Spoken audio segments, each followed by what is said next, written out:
Right, Sister Maryann Garane, we're gonna have a good discussion about African immigrants and African Americans, and we always want to try to heal maybe a divide. Them folks are always involved with putting out a propaganda against us here in America, and my firm belief is that we don't join with the African diaspora, then we won't be able to fully function the right way, because we hate it worldwide. Even if you come from an African nation, you hate it.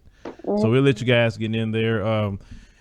Sister Maryann, you want to speak to the audience real quick before we get started? Yeah. Hello, everyone. My name is MaryAn. I am from Minnesota, so the great up north, right? I study business marketing and human resources development at the University of Minnesota, where I am a senior this year.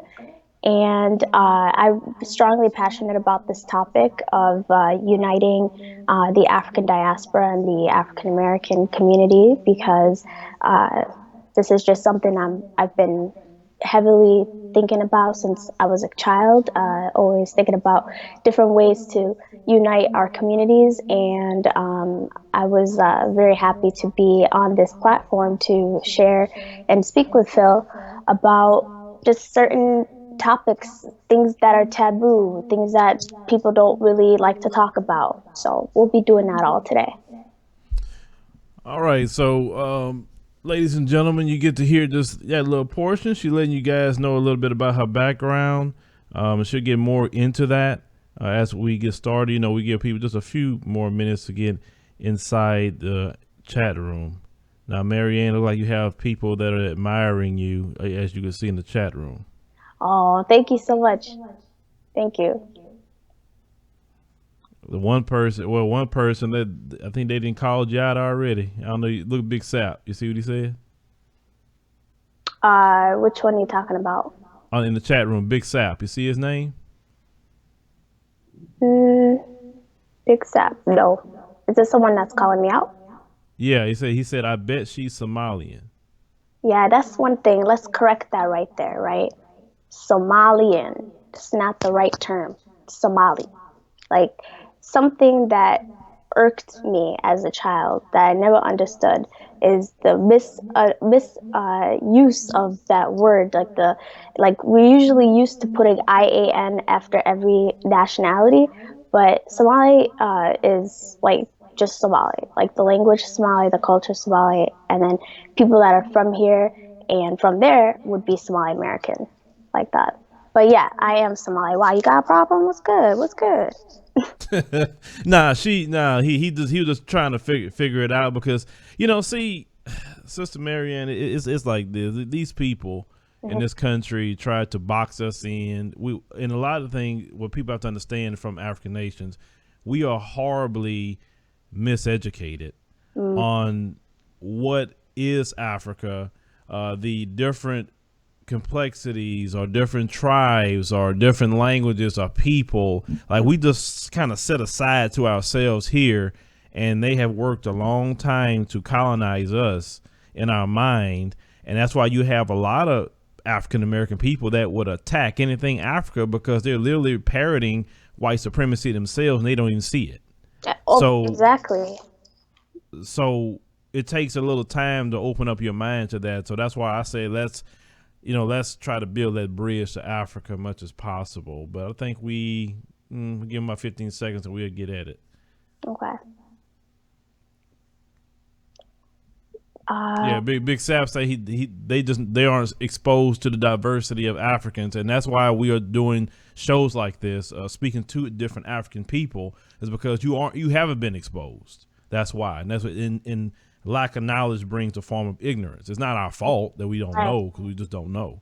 But we do have enough people in the room, so I would definitely thank everyone for joining us on the show today. Sister Maryann Garane, I thank her for coming on as well, because part of my mission and what we're doing in this platform, and any black media should have this mission. You should be able to not only speak to our African brothers and sisters, but heal any type of divides and try to build a bridge to the diaspora, because we can build a bridge to the diaspora. You got to understand, African nations are some of the most wealthiest continent. It is a wealthy continent, but there's a lot of wealthy countries as well. Unfortunately, being pillaged by the French, by the America, the Chinese, or European countries. They understand that Africa is where it's at, but they want to make sure that you don't know Africa is where it's at. So I think if we join together, we really could do something special. So, Sister Maryann, thank you for joining us on the show today. Thank you for having me. So let's talk about you a little bit. Tell me about your parents. You stated that they immigrated to America. When did that happen?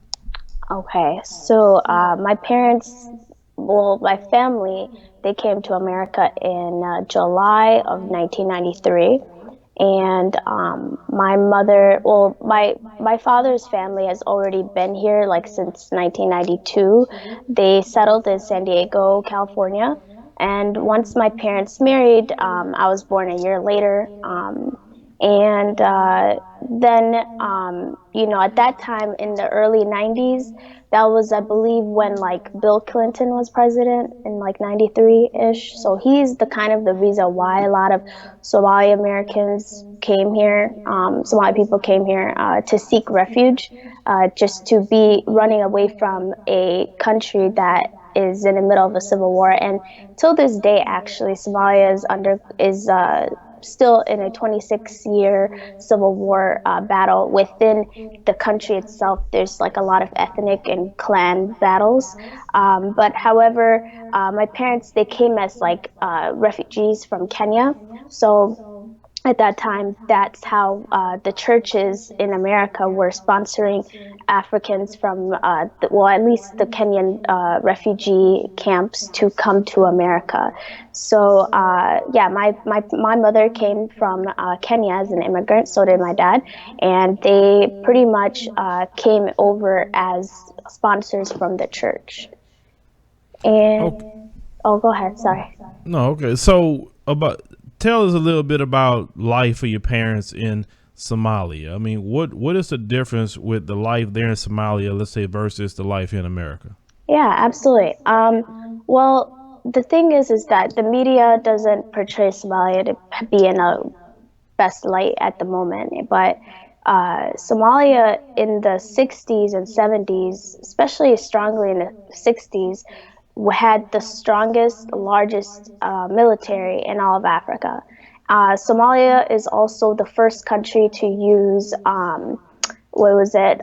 airstrikes, at least in Africa, and to battle like any other people. So we also used to support and ally with Turkey and Russia.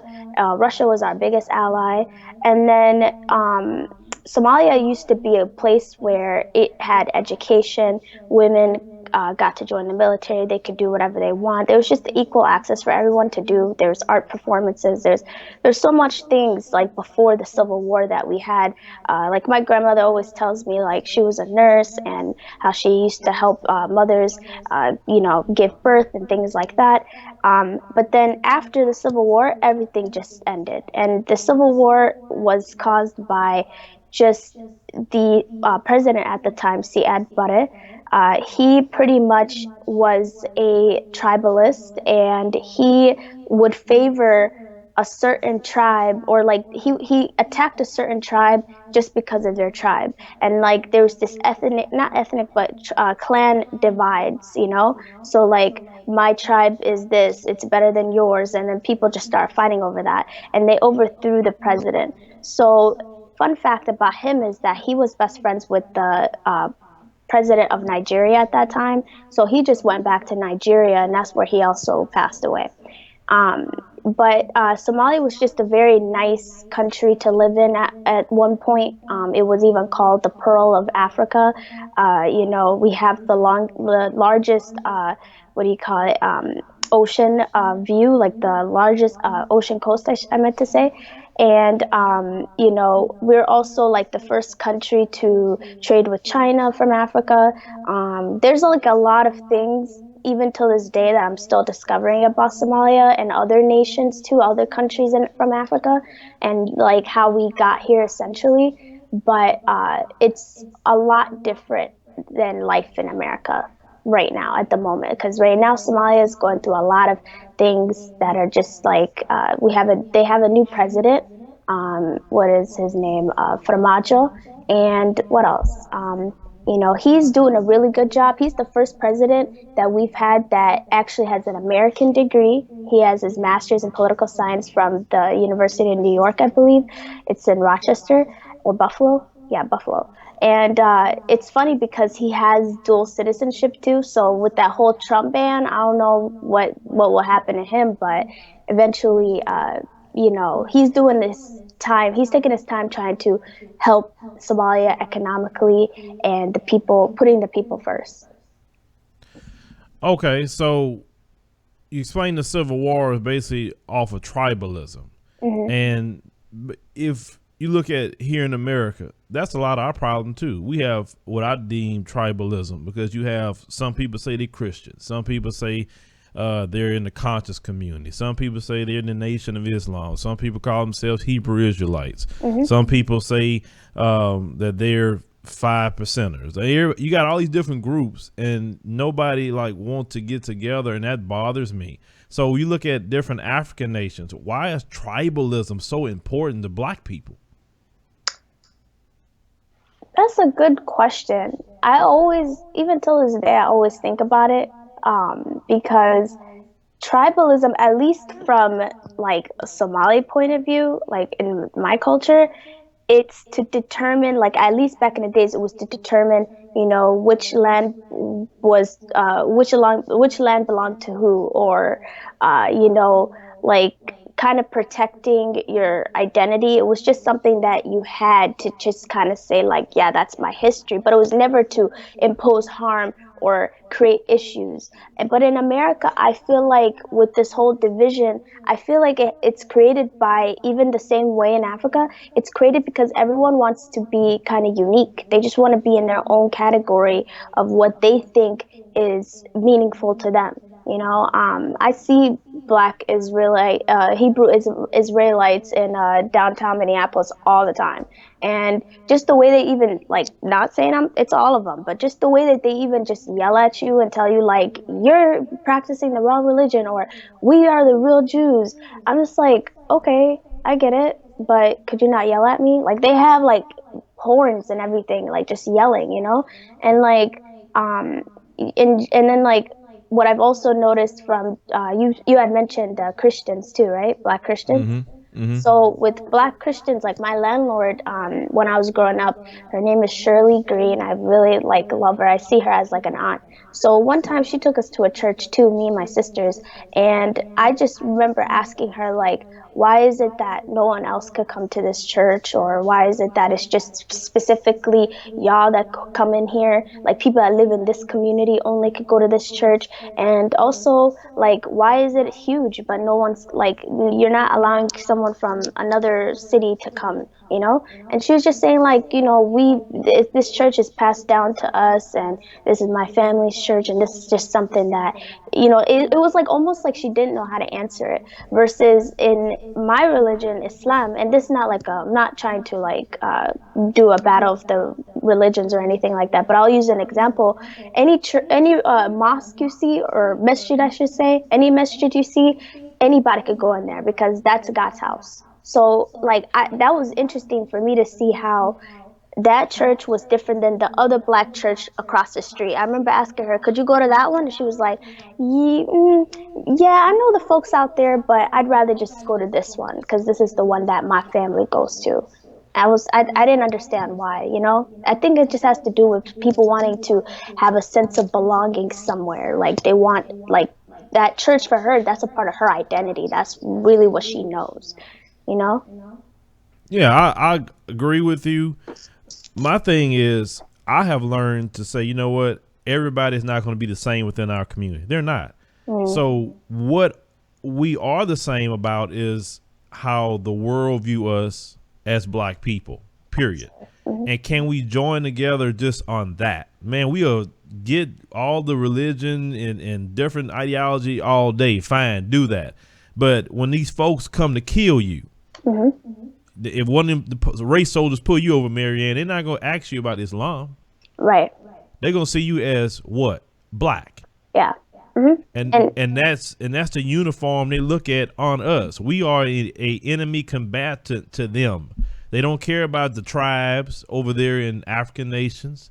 They don't care about if you're a Christian or Hebrew Israelite. They don't care about that. And as black people, we need to understand that our unification needs to be on that we're all black. Absolutely. And if we don't stick together as black people, they will kill us. And they've been killing us for over 400 years. Right. They've been killing us. And look, you look at Somalia, right? Mm-hmm. I promise you do the research. Mm-hmm. That Caucasian got his hand all in that. Oh, of course. Absolutely. That's what happened. That's how we got our, independence from Italy, Britain, and the French. I mean, the French, they decided to, where you now know as Djibouti, it was Somali, it was called French Somaliland and British Somaliland. And then there was Italian Somaliland. And no, that when you hear that, you might think, oh, yeah, they might be mixed cultures. That's why they look a little different. That's another conversation that I want to have later on about identity, how we all look, because black people all look different. We come in different melanin shades, complexion. We have different type of hair textures. We have different type of languages. And I wish that, for example, when you mentioned people are gonna see my skin color first, you're absolutely right about that. But it's so scary right now in this country how we're headed, because if we don't unify, we don't become together in a sense, at least of just being black. These white people nowadays have realized that we divide each other. I remember having a conversation with the officer when I used to work at a bank, and he's a Minneapolis police officer. And I remember talking to him, and he was like, if I pulled over a Somali person and if I pulled over a black person, I know there's a difference. And when I pull them over and I'm about to take them to jail, I don't mark the Somali person as black. I mark them under other.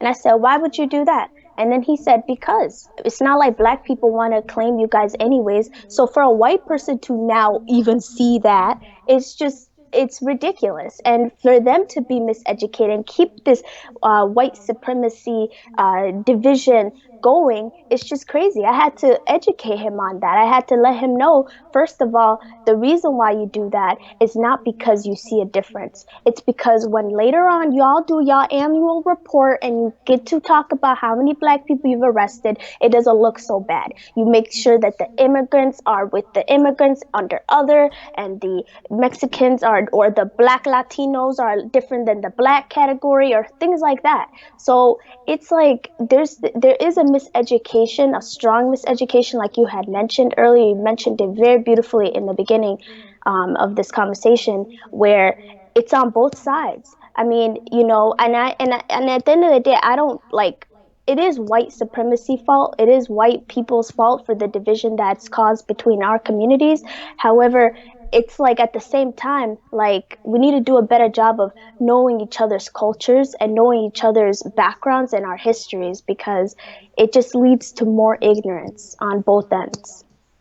Yeah, I agree with that. See, I grew up, my family always taught me how to point out black people. I don't care how light they are to how dark they are. Mm-hmm. And the problem I notice with today's generation, they don't know black when they see it. Yeah. They think some light-skinned person, even with colored eyes, is biracial, and I'm looking at them like, yep. You can't see they black. Yep. You can't see it.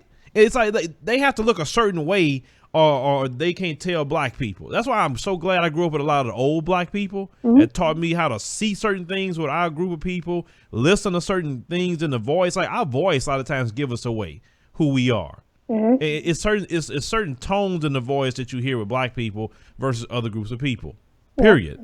Yeah. But of course, I'm not going to publicly say how to hear that, because you got too many different ears and eyes watching certain information I won't put out here. But I know black people when I see them. Mm-hmm. It shouldn't be a question. But also, you mentioned that cop that says other. I'm going to tell you another reason why they do that. Why? Since the 70s, they've been saying that black people are only 13% of the population. Let's think about that. In order to stay 13% of the population, that means our birth rate literally will have to stifle, period. Okay, and that means just as one is born, one is dying. Right. Okay, that is a lie from the pit of hell, because our birth rate has never declined. We had big families actually in the 70s. and their birth rate has declined. Remember, they call Hispanics white on paper so they can get their numbers, but they don't call them white when something go down with them. They want them to get them out of here.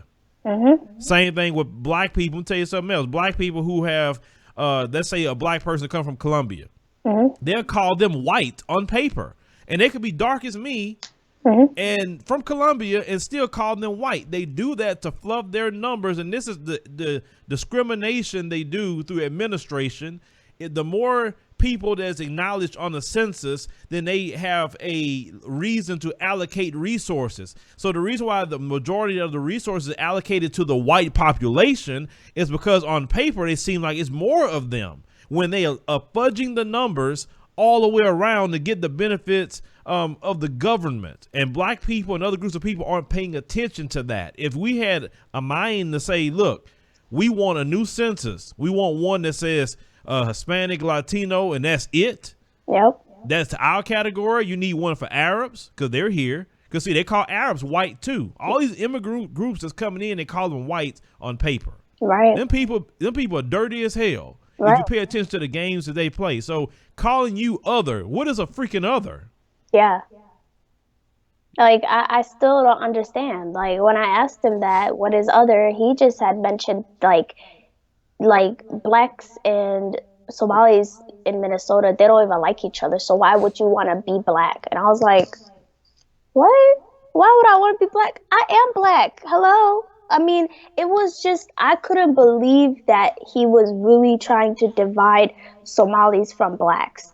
And just his ignorance, it was like, and then like my other Egyptian friend came too. He worked with me at the time, and he was mentioning to the officer and this other white woman, that was like a mortgage broker, because I worked at a bank. This is where it happened. He came down and was like, America is not the best country in the world, just so you know. Like, you think America is great? Look what y'all do to your people. Like, and I was just like co-signing exactly everything he was saying, because this whole country is like built on, and don't mind me if like I say this because I am American, so I can say this. Don't like say things like go back to your country and shit like that, because I really do not like people that say that. But America was built on robbing people, robbing resources, robbing land, robbing everything. Everything in this country is stolen. So at the end of the day, like, if it wasn't for me educating myself on American history, the real American history, and not the history that they teach us in textbooks in high school, like, I would have not known about how black people got here and how they are today. Because black Americans right now in America, they're more pissed off than anything. And I mean, for me, since this is all I know, since America, I've never left this country, America's really all I understand.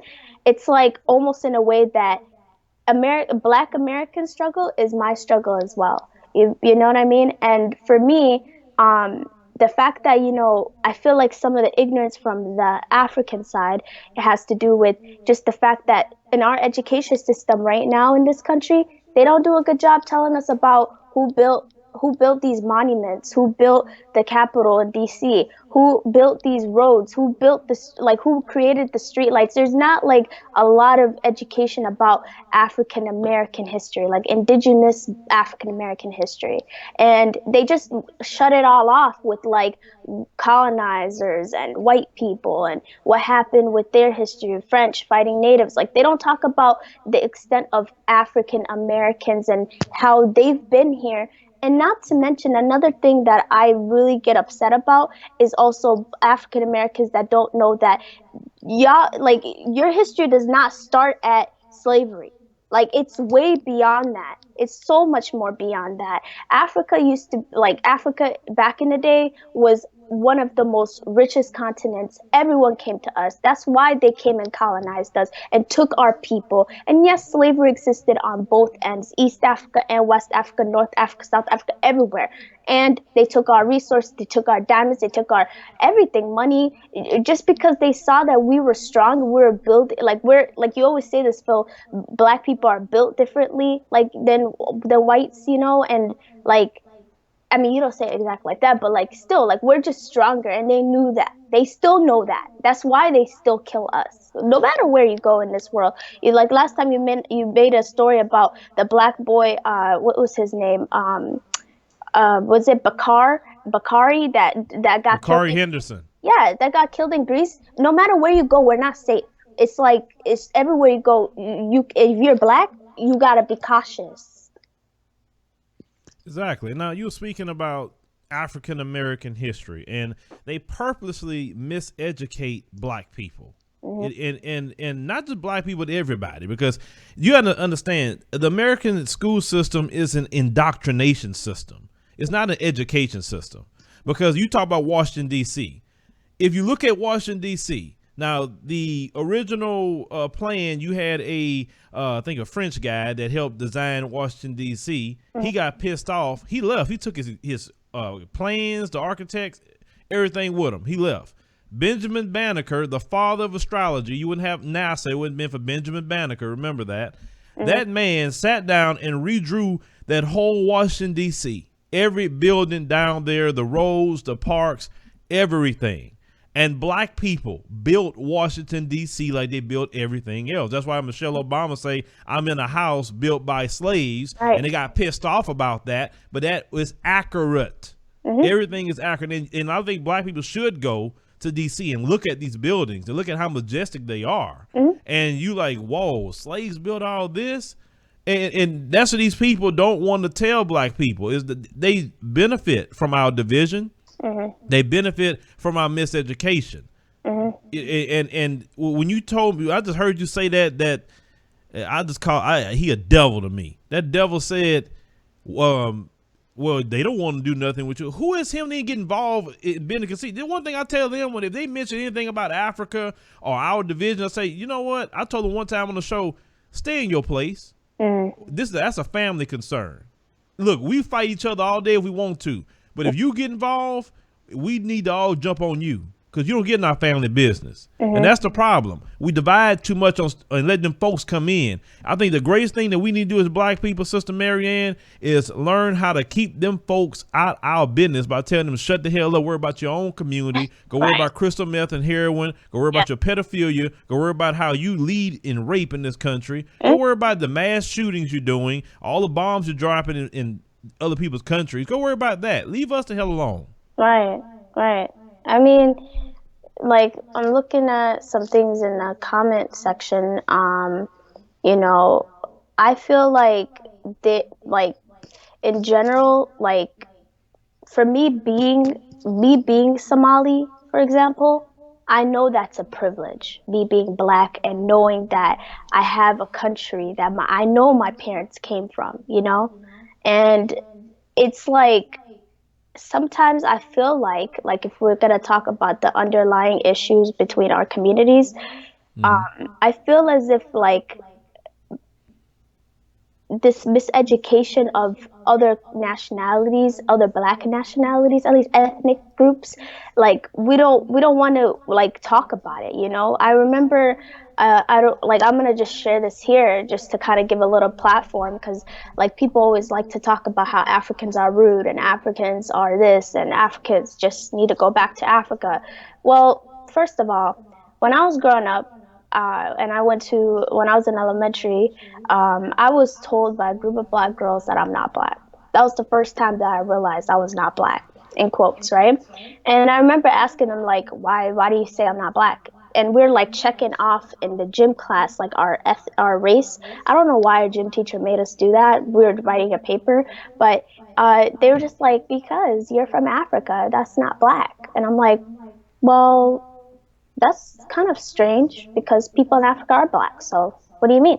You know, I just didn't understand. And I remember also growing up again, keep getting older and older when I was like in 8th grade and 9th grade, just black Americans here that would fight with Somalis. And sometimes the Somali people they're fighting with are either Somali people that don't know English, that are like immigrants that just came to America, or they're Somalis that are just quiet, that don't really have nothing going on, that just like kind of are trying to assimilate. They're trying to get into this, like trying to fit in, you know? And that was more like me. I was trying to fit in with different groups of people. And I got more bullied by Black Americans than I did even by any other group of people, than white people, than Asians, Hispanics. And it hurt me more that it was Black people bullying me, because I felt like, you know, we should be united in a way. But I never forgot when this one girl told me, and that's when I had to check my privilege. When she told me, even though she was rude, I remember telling her, man, America's just so crazy, man. There's so much things going on. Like, can you believe this happened? I forgot at that time what happened, but this is when I was a sophomore in high school. And she was just like, uh, and so? And I'm like, oh, you don't care? And she goes, I mean, this is the thing. If you don't want to be here, you could leave. Like, why are you here and complaining about the issues that are going on here? I mean, you're from Africa, go back to Africa, wherever you came from. And when people say that, like, especially Black people, when they say that, imagine like that's kind of like how white people treated Black Americans, you know? Mm-hmm. Like, go back to where you came from, go back to Africa. We still hear that till this day. It doesn't matter how long your ancestors have been here, how much they've built. White people still can say that, throw around, like that judge that you had put on your platform last time that said that to the lady, and I think it was Florida or somewhere, I forgot. But at the end of the day, that those type of words, it hurts and it creates tension. So when like my parents came here, and they were working in factories, and even just growing up and seeing our interactions with Black people, Black Americans here, I mean, there was always a you're an other from the Black community. They would just kind of push us aside, like you're not that important. You're kind of just like a African immigrant. And then once we now get together, and now that we're trying to say like, no, we're actually Black and we have businesses. Let me support you. And especially in Minnesota, we actually are pretty good with supporting each other here, within our economics, like just Black business owners and things like that. But even within us getting together now as a collective, like just having these type of dialogues, you know what you hear? You hear the thing that's like, oh, you must be y'all Somalians, there you go, and it's not Somalians, it's Somali. Y'all Somalians like to just y'all ain't even really Black. You got like Egyptian, or I saw that in the comments. You got Egyptian, or you got a little Arab in you. First of all, Somali people do not like marrying outside of their culture, outside of their race. They like to just be within their culture. So, nah, we not. At least for me, I'm not from no Arab country. I'm not a white. I'm not from no European descent. None of that. I don't know, like extent to my family. I've never heard any of that. You know, but in terms of just like just where the tension is coming from, it's really a tension of Africans just want to come to America and feel accepted, especially by Black people. But then Black people don't want to accept African immigrants right away, because they're thinking, well, I've even heard them say, whoa, so y'all just gonna come over here and take our resources, what we worked hard for. Do you know who even built that building that you're in? Like, you can't talk to people that don't know about Black Americans that way. You have to tell them in a polite way, you know, like, hey, just to let you know, do you know anything about our history? Like, let me tell you about my history and my culture, things like that. It has to be a good dialogue, you know, but sometimes there's a language barrier, and sometimes there's just this tension where it's like, we don't want to be with y'all because y'all are Africans, y'all are poor. They like to associate Africa with poor, and it's not poor. If it was poor, y'all would not be in America. Like, that's the reason why they even came to Africa in the first place. They came and stole our people. Like, they literally did that because they knew our people are strong, and we're just like, we're rich. We're rich in the inside. You being Black, you rich. You know what I mean? That's at least how I was raised. And it's just in America, it's like a whole different thing where you're Black, but you're taught that your color is just not good. And where in Africa, most countries are black, everyone's black. They're not worried about your skin color. Yes, there is colorism, but skin color, as of everyone saying that they're black, you're never going to see someone go, oh, I'm white, and oh, things like that. So it really does suck that white people, this is all white supremacy's fault. Like, at the end of the day, the division, the divide of just in general, like how we come together collectively, they don't want to see that, because when we come together collectively, first of all, we spend the most money in America. We are the largest consumer goods. Like, we spend the most money on just everything. And now, like, if you could see, even like, for example, the makeup brand that Rihanna came out with, the Fenty brand, for example, like, do you see how now all these other white companies are coming out and saying, oh wow, we didn't know so many people of color, so many black people are buying our makeup. We have to post on on our websites, on our Instagram and things like that, melanin skin and with black women wearing makeup. I mean, if it wasn't for Rihanna putting that out there, for example, someone that's that big as of a singer, like, they wouldn't have bought that, or like they would have not have seen that. But they know it, but they just want to turn a blind eye to it, because we need it. Once we get together collectively and we support each other, we support black-owned businesses, we support each other just economically, like, we will be the one in position of power. Like, well, I was listening, to everything that you were saying, and how can I interpret a lot of that? See, black people in America are in different mindsets. You may have some, and usually the ones that probably were attacking you, I seen them attack other black Americans as well. mm-hmm. They come from rough areas. A lot of times they going through hell in their neighborhoods. The family structure sometimes isn't right. Some of them don't eat. Mm-hmm. Some of the girls don't have love that they need from their parents, because sometimes their parents are working so much to try to take care of them. Mm-hmm. So sometimes it's a messed up situation in a lot of black communities. And usually from what I have seen from different African people is that the family structure is still intact. And see, the one thing that the Caucasian, the racist one, wanted to do was break the black family structure. Because if you look at the family structure of black people prior to desegregation, and then you look at African culture, they literally mirrored each other completely on values, on family staying together, on education, etc. Right. And when those folks saw that, wait a minute, the black family was the nucleus, and the black church was the nucleus of hurting us at least a little bit with the civil rights movement, Right. we need to go in and destroy the black family. So they, of course, as you know, Gary Webb, he is a white journalist that lost his life for exposing the CIA putting the crack cocaine in the black community. Mm-hmm. They came up with these sentencing laws against black people and criminalized black people. They always been criminalizing black people ever since after slavery. So you have a whole generation of men that got caught up with the crack epidemic. Right. Some of them sold crack because it was making money, and a lot of times black men can't get jobs because in this society, why they want to bring up a black man? They're not going to do that. So they made money off of selling drugs, and people got on the drugs, locked all the black men up in jail. Now you have a whole generation of single parent households. Yep. And we know, just statistically, we know that single parent households do not get it at all. We need the man, we need the woman in the household. So what I'm trying to say is you have a generation of those kids growing up through the miseducation of the system, right? And then they see you coming along, and they may see you have a different mindset. Your walk is different, your talk is different, and they can see that. Right. And so sometimes, because in America, a lot of us have turned into black white supremacists in our minds. Right. A lot of us are black white supremacists. That's why they tell you, why don't you go back to Africa? Why don't you get out of here? Right. I don't like you. Like, who does it benefit for you to go back to Africa? Exactly.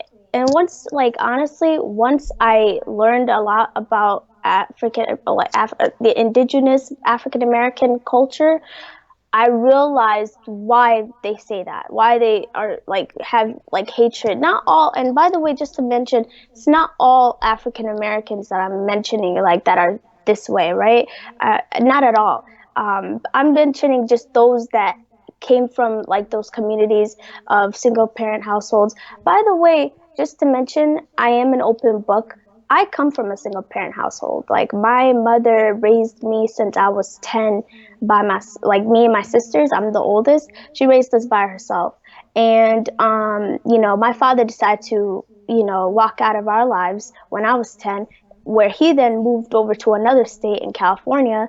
And I never had a relationship with my father. So I always saw my mom working, and she always taught me that, money is more important even than school, because that's the mentality again from Somalia Civil War. Everyone, all the children of that civil war were raised to think that we gotta, we gotta make sure that we're strong first of all in our wallets, before that we learn things. But honestly, education is a very powerful tool, and they say that if you educate a woman, you educate the nation. So I feel as if like once Somalia gets there economically and just in general, once they value education, which they are now, they're headed towards there, like Somalia will become a better country at the moment. But talking about America right now, at the end of the day, this is what I'm sharing right now is my story. It's my, I'm 22 years old. This is what I've seen with my eyes. And I could have been ignorant and just said, oh, blacks are just black Americans, they just don't get us Africans, whatever. But even to subgroup Africans, there's like 56, I think 56 countries in Africa. We are not all alike. We all have different cultures, different religions, different nationalities, different just everything. But at the same time, what white supremacy has created is that being from Africa is just not a good, it's not a good representation. That's just what they have created. That's why when you see the Afro Latinos, they have a hard time identifying with their African lineage. Like, for example, I will use Dominicans. I've seen a lot of documentaries about Dominican people and how they're on the same island, Hispaniola, right? The island with Haiti, but they don't consider themselves to be black. And they think being black and being associated with Africa is not good because white supremacy created that. So, I see a lot of the same similarities in America. Growing up, I saw how black Americans treated at least me and my friends like that we were different. And it all even got worse when I started to wear hijab. Then I've been called by some black people like you're a terrorist and things like that, like what white people would say. So I'm like, I expect from white people. From you though, nah. Like, why would you do that?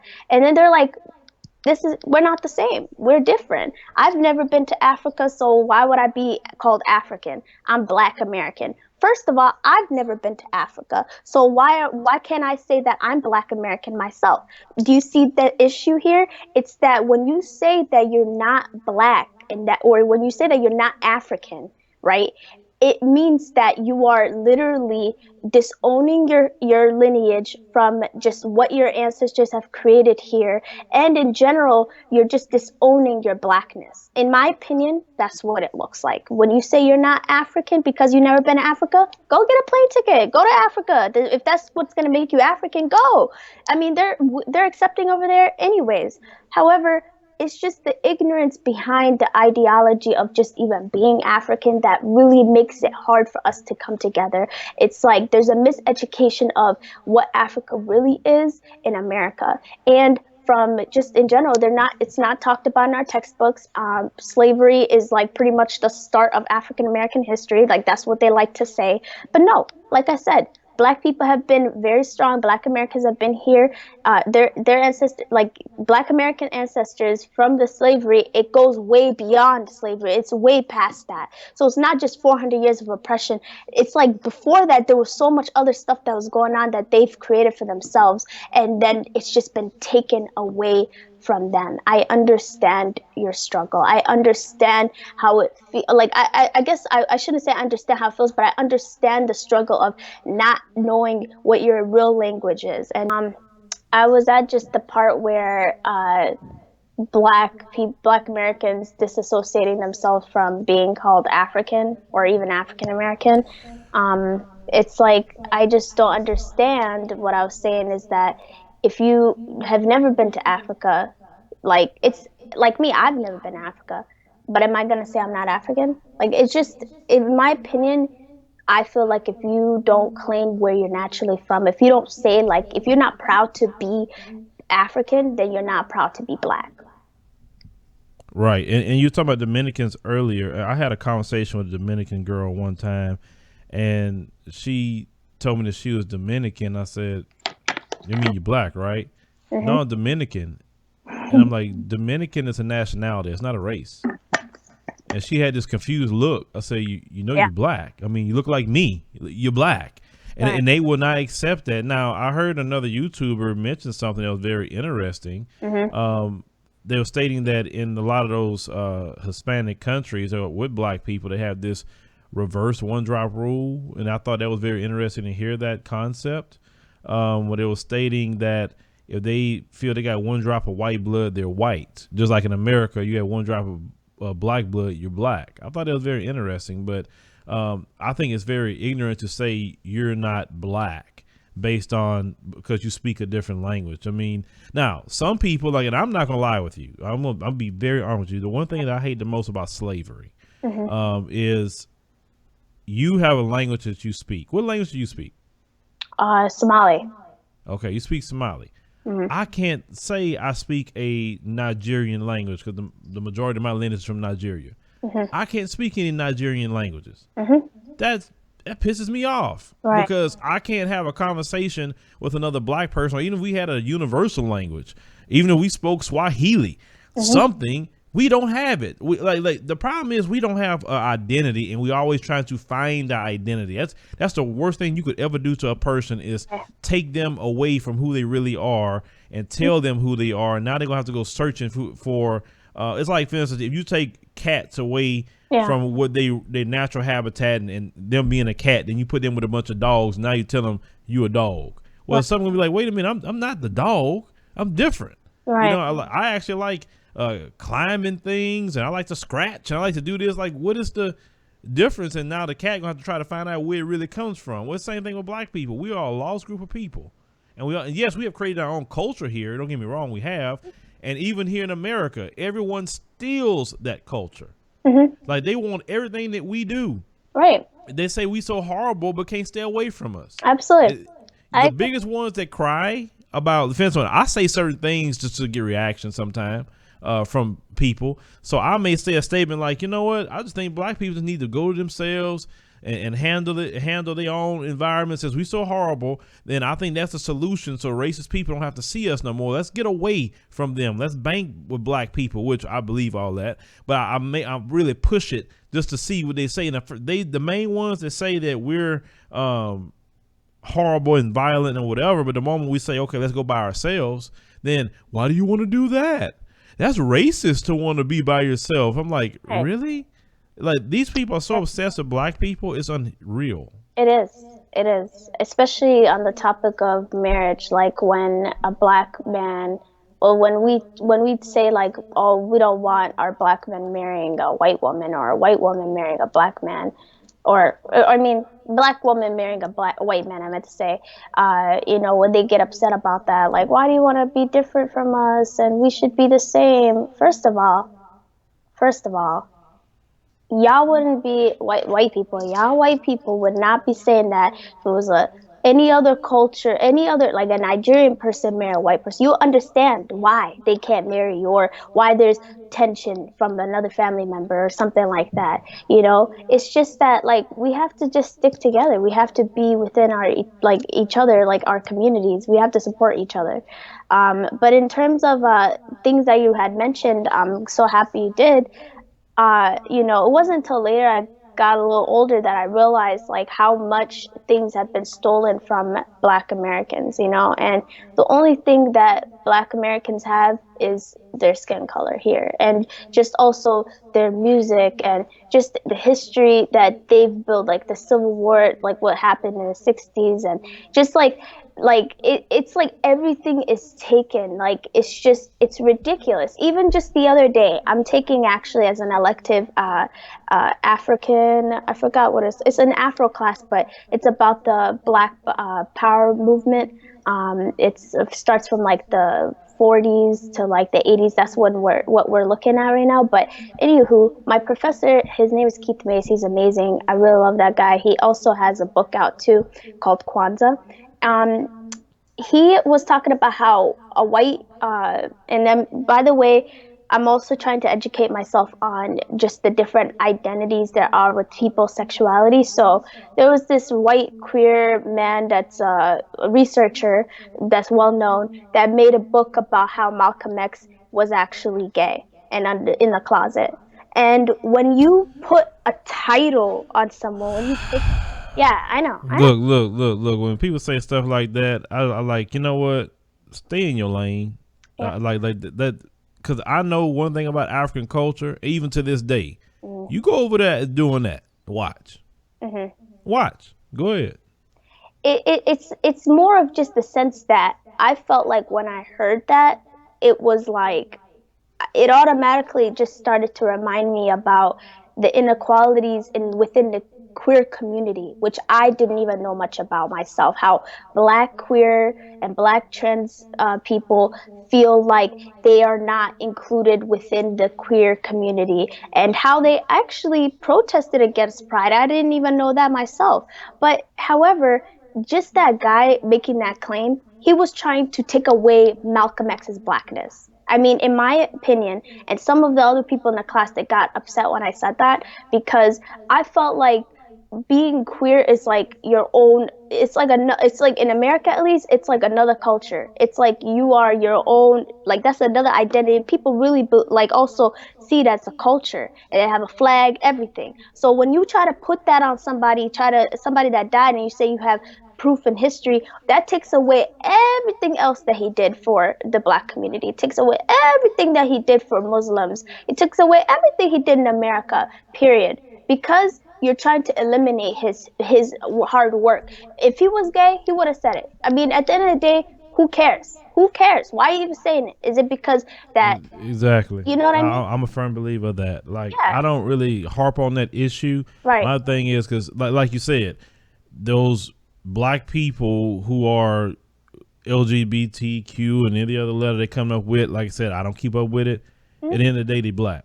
And that whole movement is still white supremacy. It is. They didn't do nothing for them. Like, they still getting killed.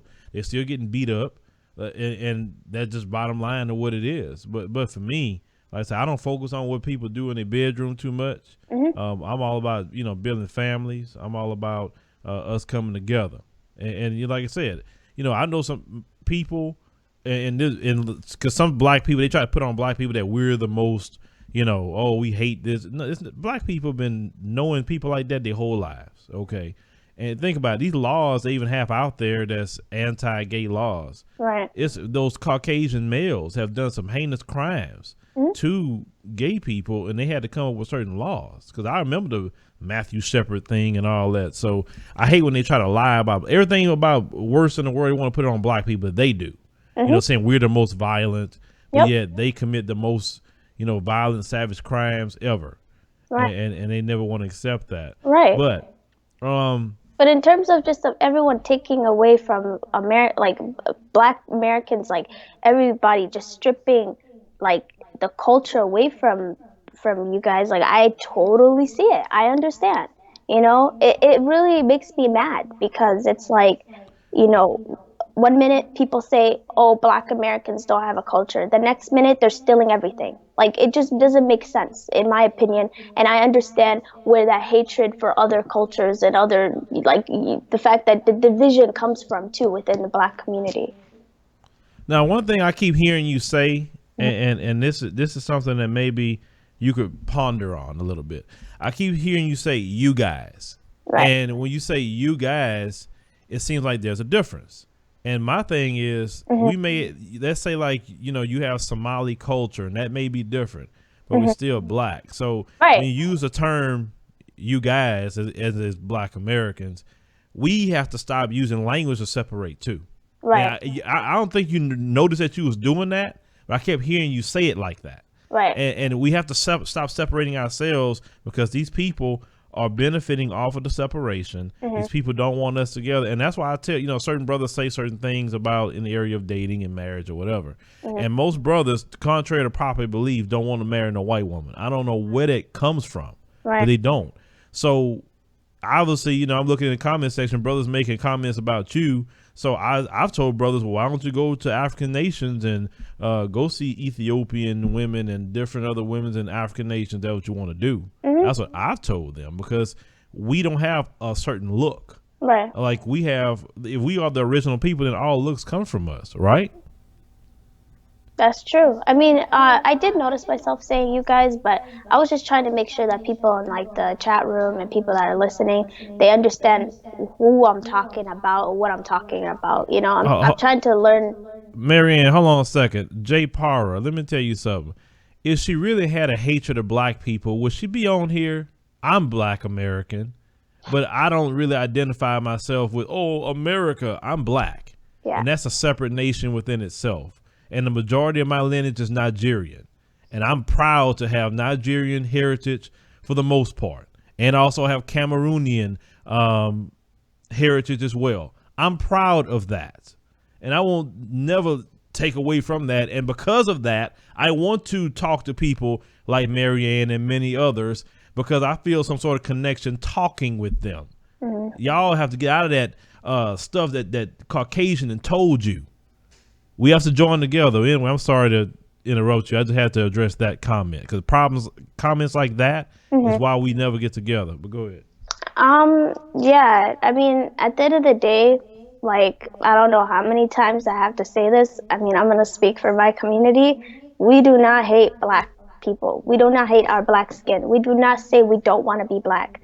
I mean, when you touched on earlier, like about Africans like saying that they're Somali and not, for example, like saying I'm Somali and not black first or whatever, it's because when you go to Somalia, when you go to Nigeria, when you go to, Togo, all these places, it's, you already know you're black. You don't have to say you're black. You don't have to say you're, anything like besides the fact that what you are and what maybe your tribe might be.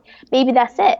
But when you come to America, it's a whole nother transition. It's a whole nother game, where you have a list of things you have to check off in an application. I am Black American, but then it's confusion too, because America is kind of the only country that does this, where you have to check off your race for a job or application for housing or anything like that. So when you look at the race section, you're like Black/American or anybody associated with Africa, you're thinking to yourself like, what do they mean Black American? Do they mean Black Americans that have been here, or do they mean me being like, at least imagine from an immigrant's point of view, that's how they'd be thinking. You know what I mean? But at the end of the day, and I've seen Philip, you've interviewed another woman last time from Cameroon, I believe.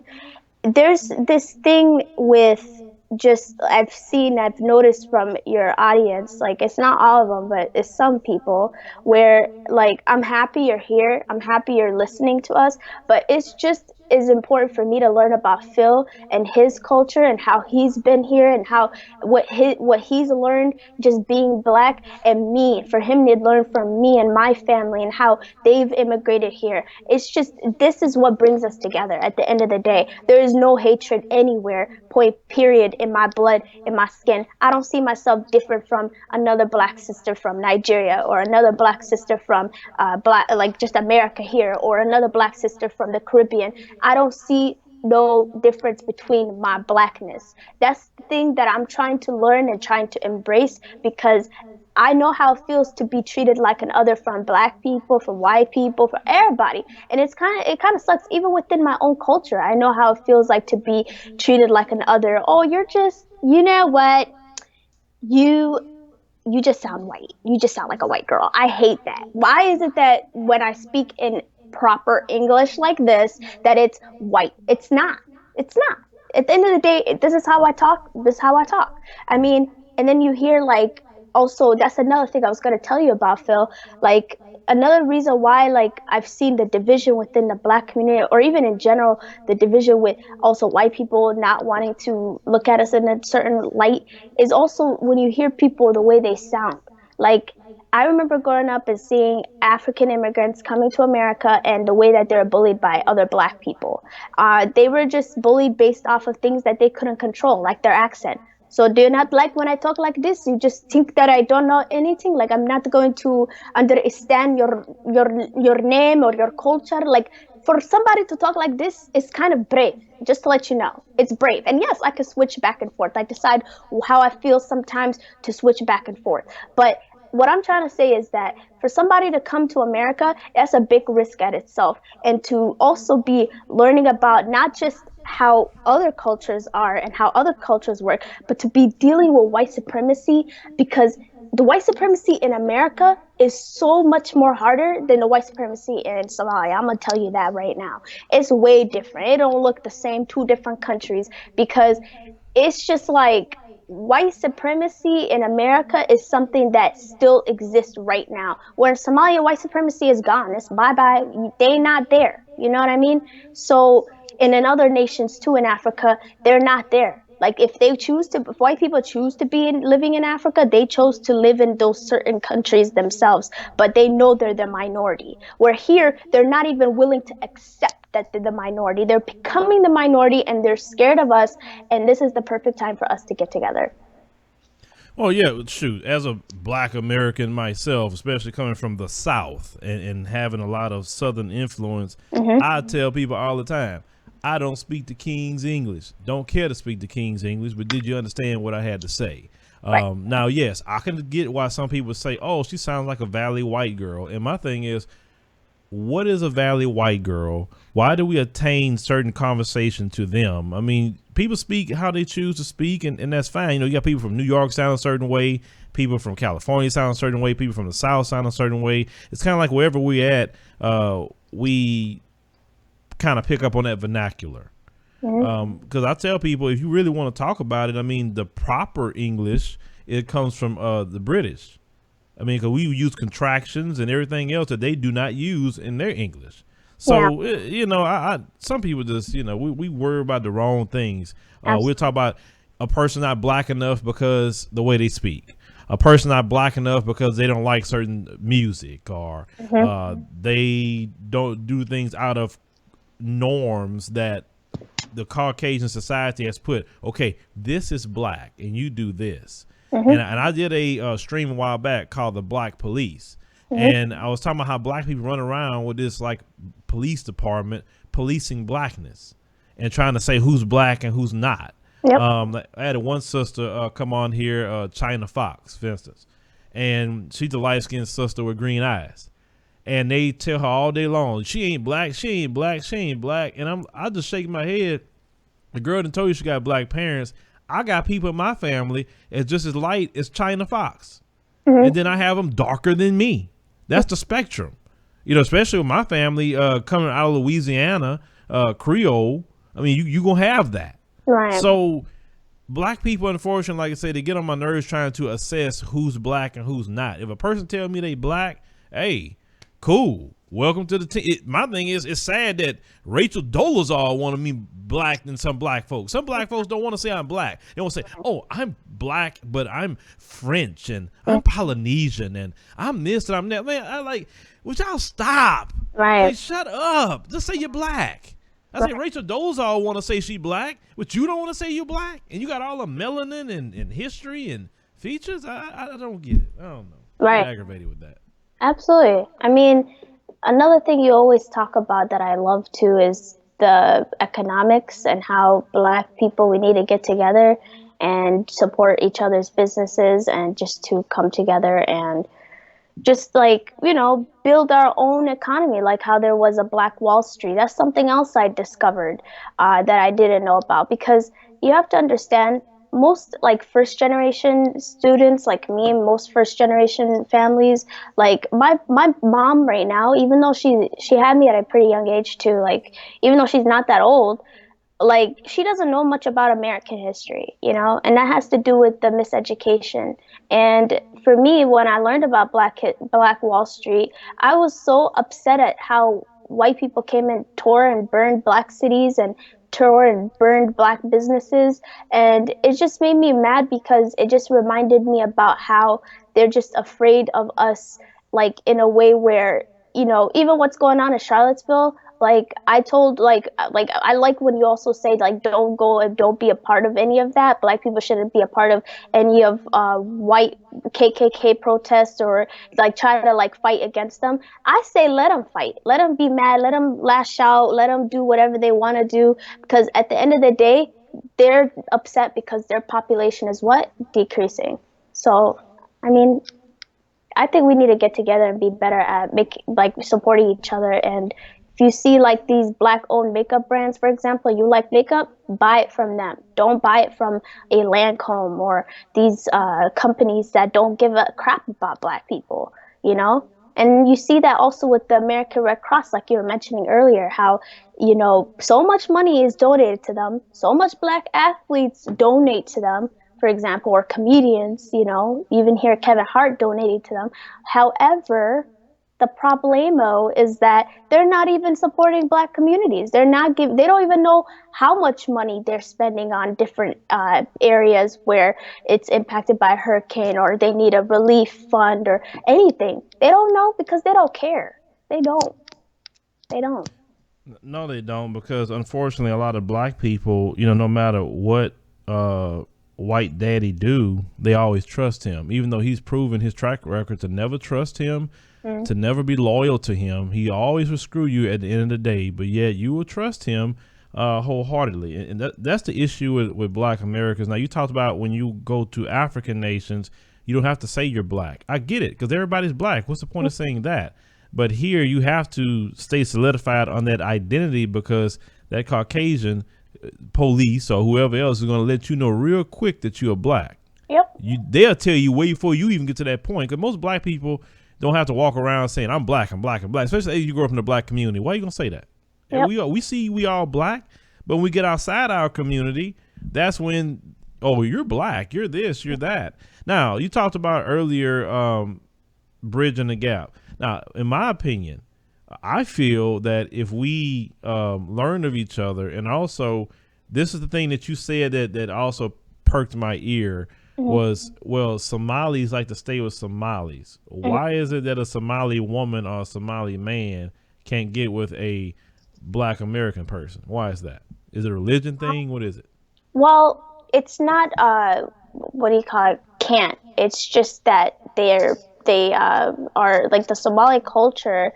And it's, again, this is something that, from any other nation, like you come to America, you still learn how to assimilate and to identify like what your culture is, and kind of have to do this give and take thing. But Somali culture they're very proud people. Somali people are very proud people. And like they feel like, if a Somali woman marries it doesn't have to do with even just a black man, but anybody that's not Somali, then that's kind of like diminishing the Somali culture, because ultimately what we believe is that your father, whatever he is, that's what your child is. So if I wait, stop. Repeat that again. Whatever your father is, that is what you are identified as. Like, especially that comes from the tribalism part. So I'm going to explain it in terms of now race. So if let's say I married another Somali man, for example, and he happens to be another tribe than me, our child is going to be his tribe automatically because he's the father. But it also goes and implies to if I married a white man. If I married a white man and we have white children, my children in the Somali community, it's seen as they are white. You are what your father is. So that's why they want to preserve the culture, because they also want to make sure that their children don't lose the language. Because even though, like, this is the thing that's kind of hard to explain, even though culture, like, if I married right now, like, let's say even an Ethiopian man, it's going to still be hard for our children to learn our languages, to learn the different culture. It's two different cultures. They don't want that. They want to make sure that's why a lot of other African cultures, they stick together.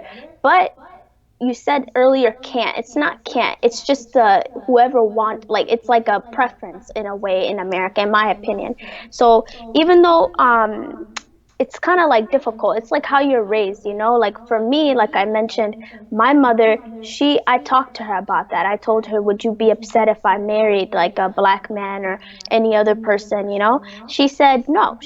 All she cares about is to make sure that that person is Muslim at the end of the day, because that's where Islam then comes in a picture, where Islam is not supposed to be segregated. It's not supposed to be like, oh, you can't marry this person because they're this culture or they're this skin color. No, but like the culture itself, that's what segregates people by culture or race. But the religion is not the problem. It's really just the culture and people's thinking and theory, which I also to some degree do agree with a little bit, just a little bit, in terms of like language. I feel like if I did marry like a Chinese man, like my child would not learn or would not care, as long as we still live in America, would not care to learn my language, because it's just difficult to talk to each other in a Somali or even English. But again, this is the interesting thing, where then I told my mother, or I was talking to my grandma, I was telling her, well, explain to me then the children that are both their parents are Somali, they're not even born in America, and they don't know Somali. Because there you go, there's that too. There's kids that are also, that just do not know their language, even though their parents are both whatever culture, they're the same culture, you know. So that's why then I thought to myself, and I was like, yeah, I'm just gonna go with the Islam point of view of it, where I can marry anyone that's Muslim, as long as they're Muslim, we're okay. Because if I just stick to the whole culture part, then it's just like, I could do a good job as a mother to try to teach my child my native language, or my family's native language, like the way my grandmother taught me. But at the end of the day, that's what like their fears is that. Well, so let me ask you a question, because then I'm just trying to figure out. So if a brother that's one of the strong brothers in the Nation of Islam, they wanted to get with you, that'd be fine. So if a brother wanted to marry me from, can you repeat that one more time? Well, I say one of the brothers, Black American brothers that's in the Nation of Islam, Louis Farrakhan, right? You know who Louis Farrakhan is, right? Mm-hmm. Okay. So if one of those brothers wanted to get with you, that's fine. So is he a Muslim, or he has to be your particular brand of Islam? Okay, I'm so happy you mentioned that. I haven't thought too deep about that yet, like in terms of like what type of Muslim I would like to marry. However, I would I would preferably want to marry someone that's in the same type of Islam as me, because Nation of Islam is like, from what I've been learning about Nation of Islam, even kind of just like what I've just discovered, it's like not really Islam. It's not like, I shouldn't say it that way, but it's not really like the way I was raised in Islam, or like what Islam looks like to the world. Which is why when Malcolm X went to Hajj, in the pilgrimage in Mecca, and came back and told the Nation of Islam folks like Elijah Muhammad, like, yo, we're doing this wrong. Actually, the people out there, Mecca, it's all people to come together. They all love each other. And then they had these ideologies that the white man is the devil and things like that. I don't associate with that. I don't agree with that in a sense, like the Nation of Islam's principles. But there are other black people that are Muslim, that even right now the masjid that I go to, Masjid al-Noor, that are just like Sunni Muslim or Shia Muslim. But I'd prefer to marry someone that's Sunni Muslim, because that's what I am. So if a black brother wanted to marry me and he's Muslim, not Nation Islam Muslim, but Muslim, and was practicing, yes, I would marry a black American brother that's Muslim. Oh, okay. So, yeah, and like I said, I don't know too much about outside of those different brands of Islam as well. I did research a lot how Africans was converted to Islam through the Muslim slave trade of African people, which a lot of people don't like to talk about. And a lot of people were told to either convert to Islam or die. So Islam is not really our religion either. Once I started to really look at that, now you talk about the Nation of Islam.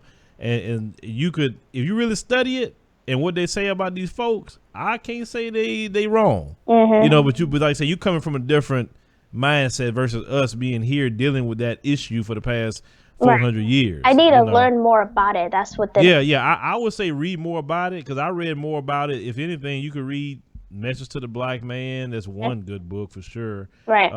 And it's like accurate, accurate about America. But that's to each his own. But like I said, religion do divide us as well. Because you have some people say I'm only Christian, and I do understand though why. Because if you married a Christian guy, and then you actually can coexist very well, but the problem is going to be is when you have children. That's where the problem will start.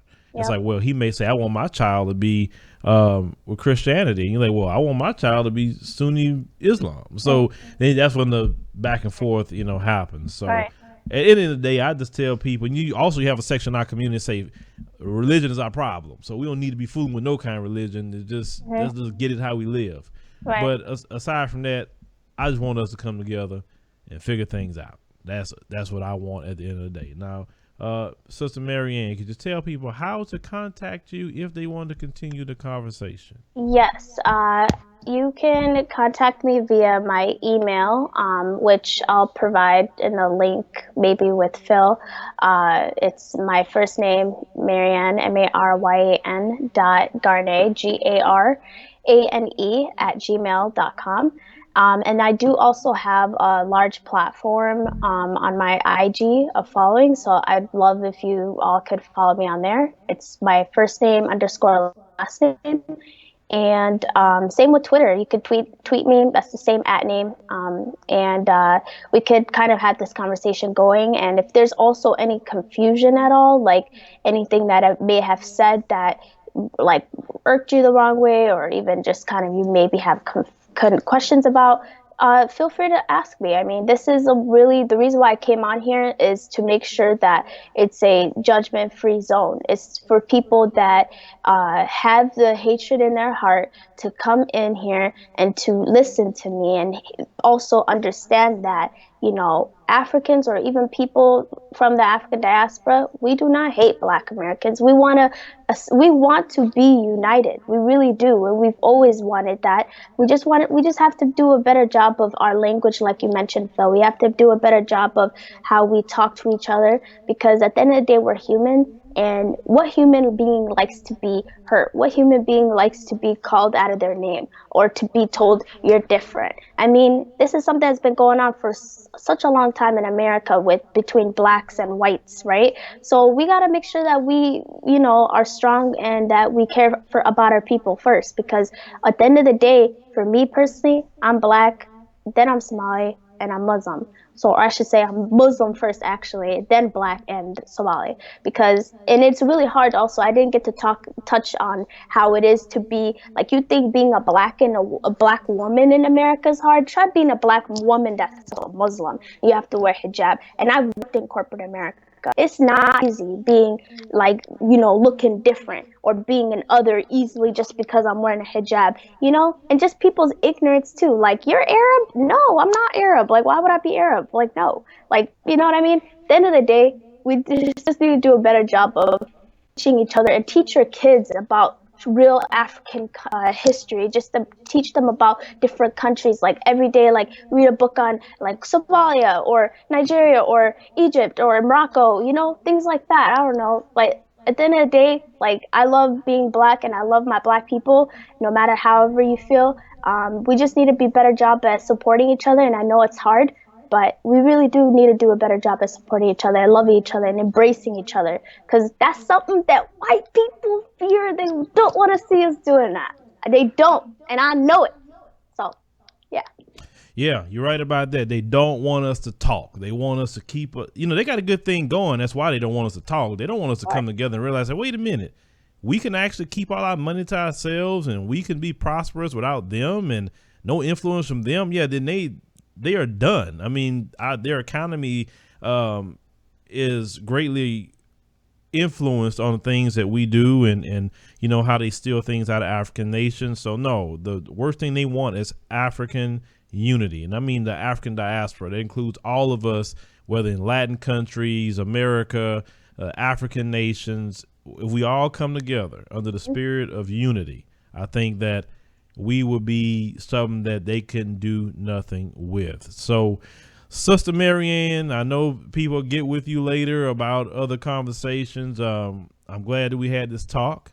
It's pretty good. It's about building bridges and healing wounds. That's what it's about for me Yeah, within healing. our community. Absolutely. And I appreciate you having me on this platform, and I support you, and it's very important, y'all. Support Phil, because it's just like you're amazing at what you do. The fact that you bring us these news, like I don't watch Fox or none of that, you know? And I only watch what you put out and what other black people that have YouTube. And YouTube is evil too. Like we could talk about that a whole nother time, you know, just how they're trying to take our voices away. But I'm really happy that you didn't allow what YouTube has done to diminish your platform and your voice, because ultimately that was their goal, and I appreciate that you put me on this platform and that we can have this type of dialogue.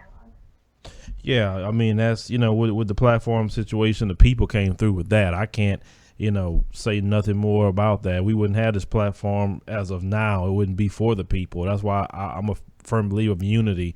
If we could unify, even the same thing with the Houston Flood Relief Fund, the people did that, not me. Yep. If I can just be the platform that people come to do great things, yeah, let's do it. That's why unity is the thing that they fear. They don't want us to have any kind of unity, and I think that's our way forward and the only way we could survive the attacks of radical Caucasian terrorism and white supremacy. So, Yep. Sister Maryann, definitely thank you for joining us today, and come on back. We can have many other conversations. Before I see a lot of people were liking the conversation. They was engaged, and they definitely watched the whole time based on what I'm looking at here. Yeah, thank you for watching. I appreciate that for those that engaged, and I'm glad that we can have this type of dialogue because it's very much needed. All right. Thank you very much. All right.